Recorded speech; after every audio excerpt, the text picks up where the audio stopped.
ज्ञानेश्वरी अध्याय पहिला ओवी 1 ते 35.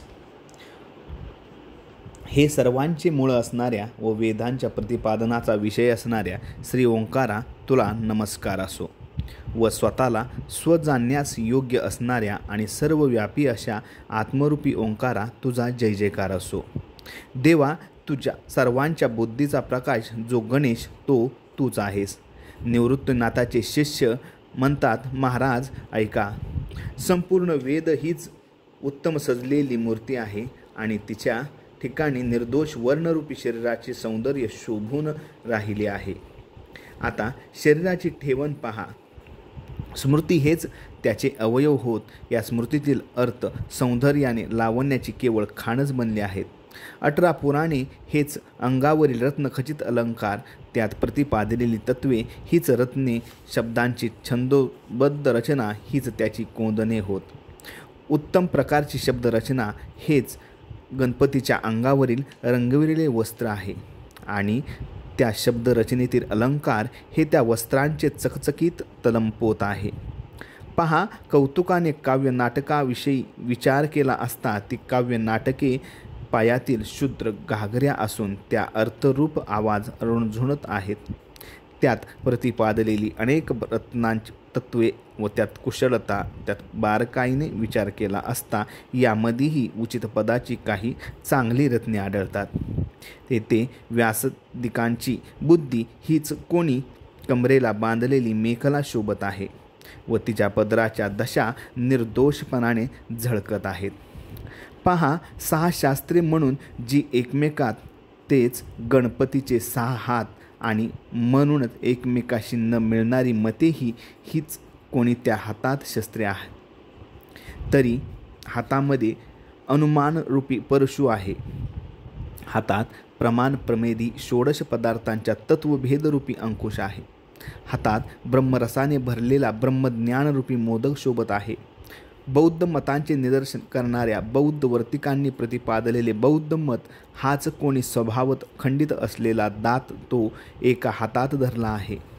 मग सहजच येणारा सत्कारवाद हाच गणपतीचा वर देणारा कमलासारखा हात होय व हा धर्माची सिद्धी करणारा व अभय देणारा गणपतीचा हात होय. पहा, ज्या गणपतीच्या ठिकाणी सोलीव ब्रह्मसुखाचा अतिशय आनंद हीच सरळ अतिनिर्मळ बऱ्या वाईटांची निवड करण्यास समर्थ अशी लांब सोंड आहे, तर संवाद हाच दात असून त्यातील पक्षरहितपणा हा त्या दातांचा पांढरा रंग आहे. ज्ञानरूप बारीक डोळे असलेला विघ्नांचा नियामक असा हा देव आहे. पूर्वमीमांसा व उत्तरमीमांसा ही शास्त्रे हीच त्या गणपतीच्या दोन्ही कानांच्या ठिकाणी मला वाटतात व बोध हेच त्याचे मदरूपी अमृत असून मुनिरूपी भ्रमर त्याचे सेवन करतात. वर सांगितलेल्या श्रुतिस्मृतिकादित्य प्रतिपादिलेले तत्व हेच गणपतीच्या अंगावरील तेजदार पोवळी होत व द्वैत अद्वैत मते हीच गजवदनाच्या प्रमस्तकावरील गंडस्थळे असून त्या तुल्य बळाने तेथे एकत्र राहिली आहेत. ज्ञानरूप मद देण्यात उदार असलेली ईशावास्यादी दशोनिषद सुगंधी फुले गंडस्थळावर असलेल्या मुकुटावर चांगली शोभतात. ओंकाराची प्रथम अकार मात्रा हे गणपतीचे 2 पाय असून दुसरी उकार मात्रा हे त्याचे मोठे पोट आहे आणि तिसरी मकार मात्रा ही त्याच्या वाटोळ्या मस्तकाचा आकार आहे. या तिन्ही मात्रा एकवटल्या म्हणजे त्यात संपूर्ण वेद कवटळला जातो. त्या बीजरूप ओंकार गणपतीला मी गुरुकृपेने नमस्कार करतो. आता त्यानंतर या वाणीची अपूर्व क्रीडा करणारी असून चातुर्य वाघर्त कला याची देवता आहे, जिने सर्व जग मोहून टाकले आहे, त्या सरस्वतीस मी नमस्कार करतो. ज्यांनी मला या संसारपुरातून तारिले ते सद्गुरू माझ्या हृदयात आहेत म्हणून माझे विवेकावर फार प्रेम आहे. त्याप्रमाणे डोळ्यांना अंजन मिळते त्यावेळी दृष्टी भागते आणि मग भूमिगत द्रवांचा सहज सुगावा लागून मोठा खजिना दृष्टीला पडतो. अथवा ज्याप्रमाणे चिंतामणी हस्तगत झाल्यावर मनोरथ नेहमी विजयी होतात, त्याचप्रमाणे माझे सर्व मनोरथ श्री निवृत्तीनाथांच्यामुळे पूर्ण झाले आहेत असे ज्ञानदेव म्हणतात. एवढ्याकरिता अहो ज्ञाते स्पृशो गुरुला भजावे आणि त्या योगाने कृतकृत्य व्हावे. ज्याप्रमाणे झाडाच्या मुळांना पाणी घातले असता अनासाये फांद्या आणि पाने त्यांना टवटवी येते अथवा समुद्र स्नानाने त्रैलोक्यात जेवढी तीर्थे आहेत तेवढी घडतात किंवा अमृतरसाच्या सेवनाने सर्व रसांचे सेवन घडते, त्याप्रमाणे मी त्याच गुरुला वारंवार पूज्यता बुद्धीने नमन केले. ज्या इच्छिलेल्या आवडी पुरविणारा आहे.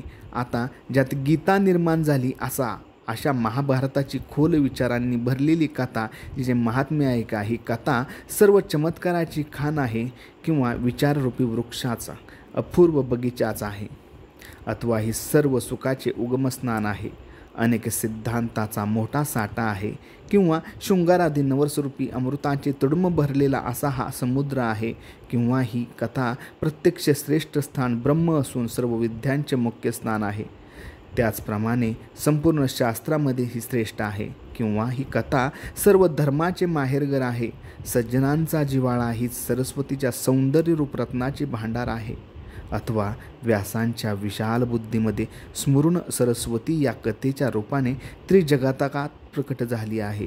म्हणून हा महाभारत ग्रंथ सर्व काव्यग्रंथांचा राजा आहे. या ग्रंथांच्या ठिकाणी मोठेपणाची सीमा झाली आहे व इथूनच रसाचा रसाळपणा डौल आला आहे. याचप्रमाणे याची आणखी एक महती ऐका.